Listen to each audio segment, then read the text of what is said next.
G'day, another rub from the OpalShop.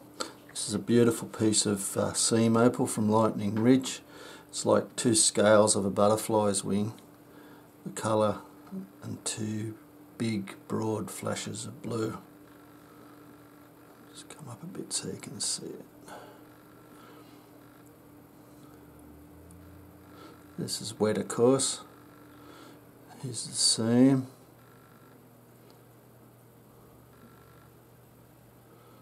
Comes up to be fairly thin over on this side,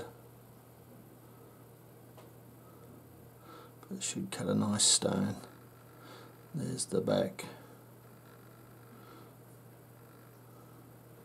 In the back there's another seam around here.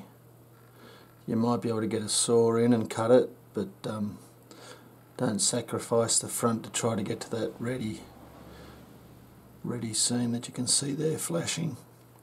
Anyway, good luck.